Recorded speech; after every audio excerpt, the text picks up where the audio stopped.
الزمالك عمل حركة صايعة في التقديمة بتاعة عدي الدباغ. عدي وظهر على تليفونه رقم آخره 1907، وعدي ما ردش عليه. ولما رن رقم آخره 1911، عدي رد على الرقم وقال له كنت مستني الاتصال ده من زمان. قلنا ماشي، حلوة، بس ما ترجعوش تزعلوا وتتمرمغوا في الأرض بعد كده. لكن الموضوع ما وقفش على كده. الزملكاويه ما كانوش فاهمين، وبمجرد ما اتشرح لهم الموضوع وايه المقصود بالارقام، لان ما شاء الله عليهم ما كانوش فاهمين حاجه، بمجرد ما فهموا ايه المقصود من الهدف بتاع التقديمه، انطلقوا بقى على السوشيال ميديا يعايروا الاهلاويه ان عدي الدباغ ساب الاهلي واختار اكبر قلعه رياضيه في مصر. يا حلاوه، الناس دي لطيفه جدا.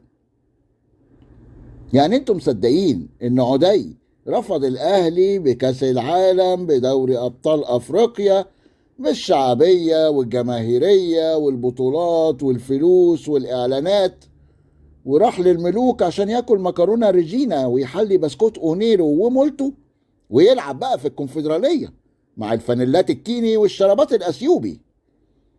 ده انتوا جايبين الواد من شارلوال بلجيكي ب 300 الف دولار قسط. لو كنتوا صبرتوا شويه كنتوا خدتوه ببلاش وعليه علبه سمنه هديه.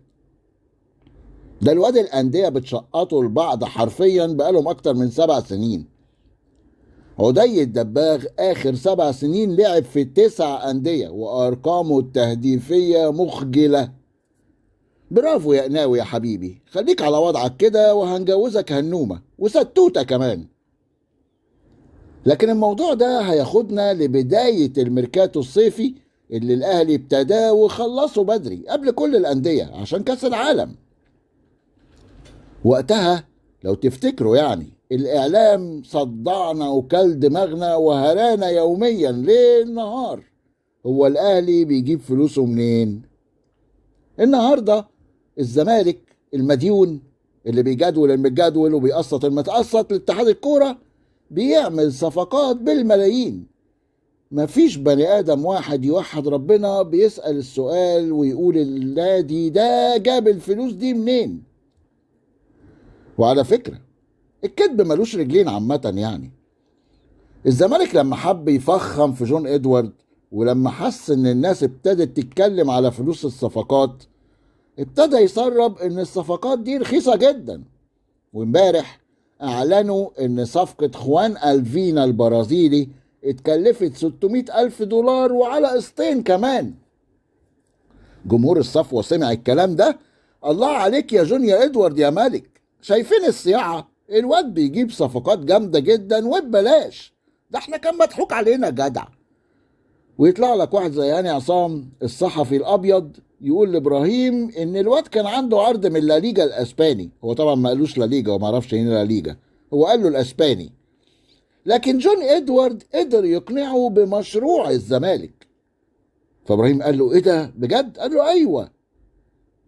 هو ايه مشروع الزمالك حضرتك؟ الحفاظ على المركز الثالث، ونقعد بقى ندعي ان الكاف يوافق السنه الجايه انه ياخد 3 فرق من مصر يلعبوا دوري ابطال افريقيا؟ ده مشروع عربيه كبده كده. المهم، بعد النخع الاعلامي المفرط ده وتضخيم جون ادوارد والنفخ في الزمالك ومشروعه، فجاه وبدون سابق انذار وانت قاعد في امان الله كده، يطلع عليك نادي ألكسندريا الأوكراني يعلن على صفحته الرسمية إن صفقة خوان ألفينا ب1,800,000 يورو غير بعض الامتيازات. يعني الصفقة تخطت 2 مليون دولار. يا دي الكشفة اللي انت فيها يا حازم. الخبر ده يجبر كل المواقع الكبيرة انها تعدل الخبر وتحذف منه قيمة شراء اللاعب اللي نشرتها امبارح على لسان الزمالك. الزمالك اللي بيكذب كالعادة ولا يخجل ابدا انه يضلل الاعلام ويضلل جمهوره. جمهوره ده اللي يعني حتى مش عارف يحفل من كتر الكذب وتضارب البيانات. المفروض الزمالك يخلي اخوان الفينا في التقديمة بتاعته يطلع ويقول لنا احنا الملوك، احنا الزمالك، احنا الكدابين. طبقا للترانسفير ماركت، الزمالك الصيف ده عمل صفقات تتعدى 7 مليون دولار. يعني أكتر من 350 مليون جنيه. يا رب اتحاد الكورة بتاعنا اللي مسؤوليه واقعين على ودانهم يكونوا سمعوا الأرقام دي عشان يعرفوا يجدولوا المتجدول ويظبطوا المتظبط ويشوفوا الدنيا كده فيها ايه. ونداء لمصلحة الضرايب، النادي اللي عليه ضرايب تتعدى المليار جنيه عمل تعاقدات ب 350 مليون جنيه.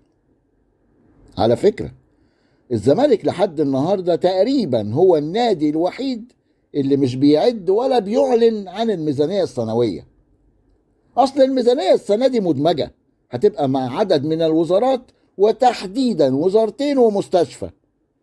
ما تنساش يا زيمباوي يا مخطط وانت بتحاول تحفل ان الاهلي هو نادي الدولة، ولك الله يا زمالك.